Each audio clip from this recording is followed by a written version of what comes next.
Nuevamente, la ley para el retiro de los aportes de la AFP ya ha sido promulgada, la firmó en las pocas horas que estuvo Manuel Merino en la presidencia. Pero claro, hay ciertos requisitos que cumplir, es decir, si usted ha recibido aportes en los últimos 12 meses no calificaría, es para aquellos que en el último año pues no recibieron, ¿no? Y puede retirar hasta 4 UITs del total de sus fondos acumulados. Es un dinero que si realmente lo necesita con suma urgencia, bueno, podría utilizarlo, pero pensemos en el futuro, ¿no? En el futuro, ¿qué es lo que nos espera cuando ya no podamos trabajar o estamos dependiendo de nuestros hijos a que nos mantengan cuando seamos viejitos? Vamos a preguntarle a Melvin Escudero, un reconocido economista y que tiene una explicación mucho más gráfica del asunto. Melvin, muy buenos días. Muy buenos días.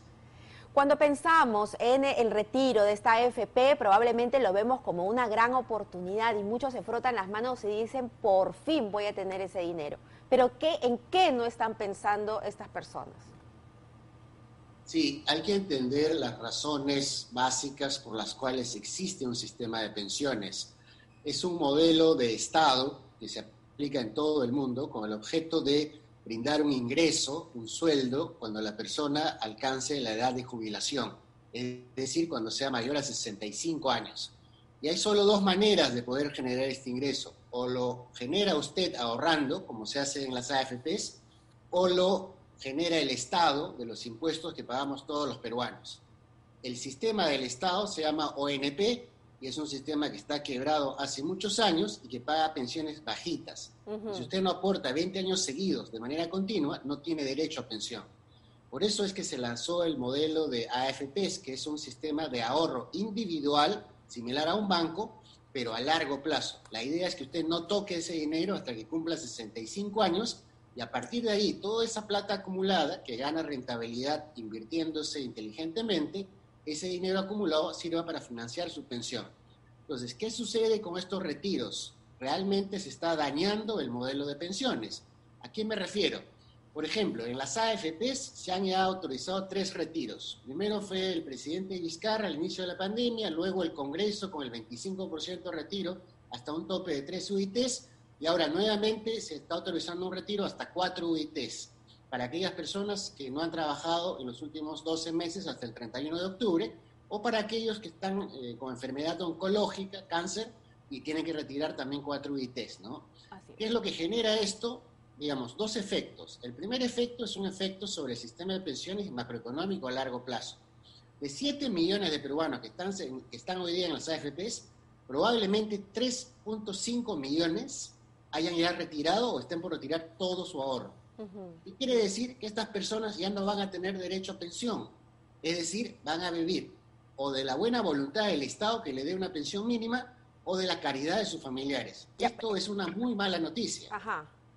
Y ahí vale decir que la caridad del Estado en realidad es los impuestos de todos los peruanos y dinero que, por ejemplo, se va en pensión 65, ¿no? Con personas adultas mayores, pero es un dinero importante, ¿no? Sí, de hecho para el Estado es significativo, ¿no? Cada año ya se están destinando más de 800 millones de soles para pagar pensiones, que son pensiones relativamente bajas, pero que de alguna manera es un ingreso para los viejitos. Ahora, yo llamaba la atención a un impacto a largo plazo. Este impacto a largo plazo en el modelo de pensiones obviamente daña porque mucha gente se va a quedar sin pensión. Y aquellas personas que todavía tienen ahorros y que van a retirar el 5%, el 10% por estos montos topes, igual este retiro les perjudica. Me dejo explicar. Esto es algo más micro, más individual, ¿no? Cada persona está esperando tener pues una pensión que por lo menos sea similar al sueldo que hoy día gana. Claro. Para eso tiene que ahorrar entre 30 y 40 años. Así es. Y no debe hacer retiros. Cada vez que hace un retiro, por ejemplo, una persona que tiene 35 años retira el 20% de su fondo, no es que su pensión a futuro va a bajar 20%. Lo más probable es que baje 50%, porque toda la rentabilidad acumulada ya no se va a generar. Y esto es una muy mala noticia porque mucha gente, de manera alegre, por temas de liquidez, está retirando sin necesitar. Pero este retiro, escuchémoslo, es voluntario. Sí. Entonces, si usted no lo necesita, no lo toque, porque de esto depende su futuro. Melvin, pero hay muchas personas que en realidad sí se encuentran en una aguda crisis económica y quienes sí necesitan este dinero, ya sea por la pandemia, porque hay enfermedad en casa, por cualquier motivo. Este dinero les cae bien para sobrevivir. En esos casos, ¿cuál sería la solución? Porque no podemos cerrar los ojos y negar que hay gente que realmente necesita dinero. ¿Cuál hubiese sido la solución?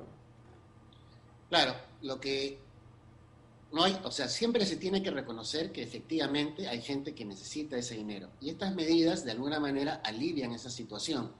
Y en esa perspectiva está bien, porque hay que atender también a esta necesidad, a esta urgencia.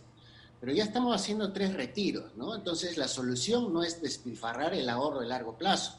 La solución tiene que ver con otro tipo de políticas del Estado que incentiven el empleo, que incentiven la inversión, que den trabajo para paliar esta situación. Estamos en la peor crisis de nuestra historia republicana, que no ha sido en guerra. La última crisis similar es con la guerra de Perú-Chile, ¿no? La guerra del Pacífico.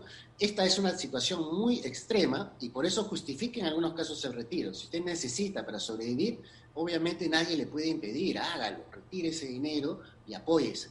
Sin embargo, la gran mayoría que está ahorita, que depende de un trabajo formal, que tiene sueldo, evalúelo 2 veces, ¿no?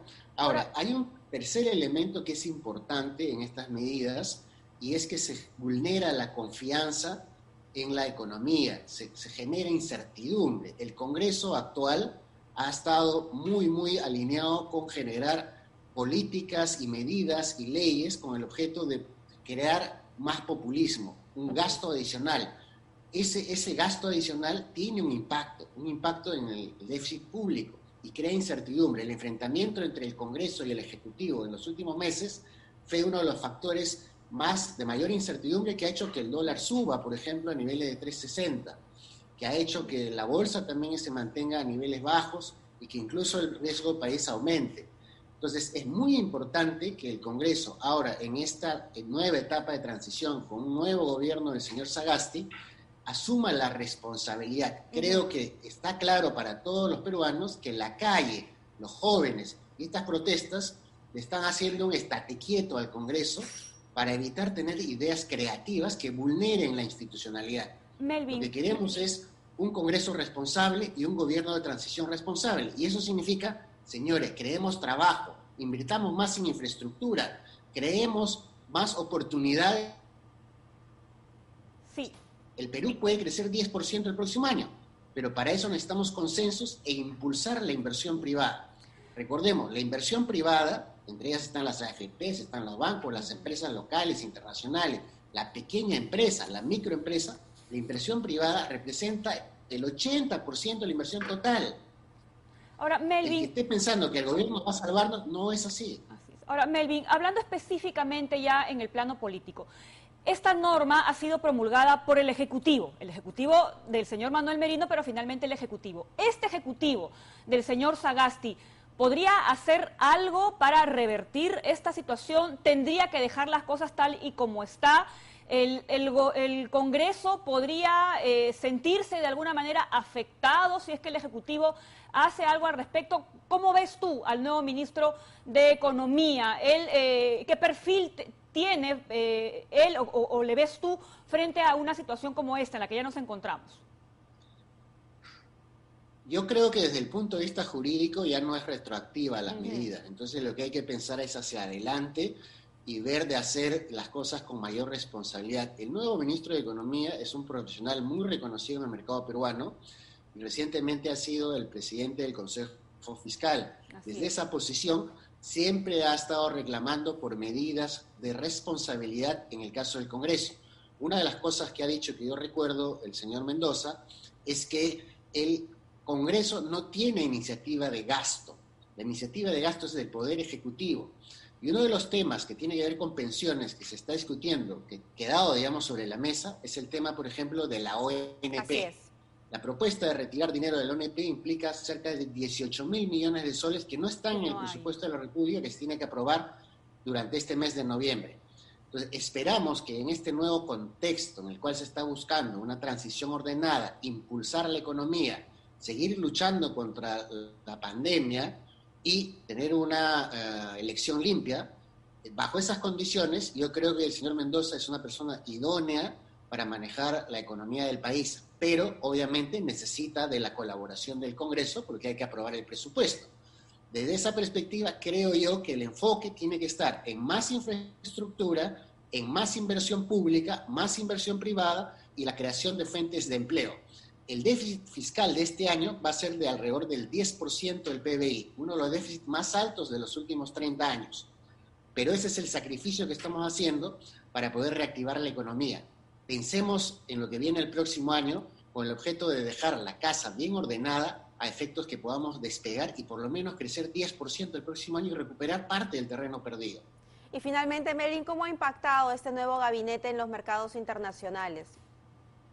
La verdad que ha generado bastante tranquilidad. El presidente Sagasti tiene un perfil que genera mucha confianza, su mensaje ha sido bastante bien recibido por los mercados.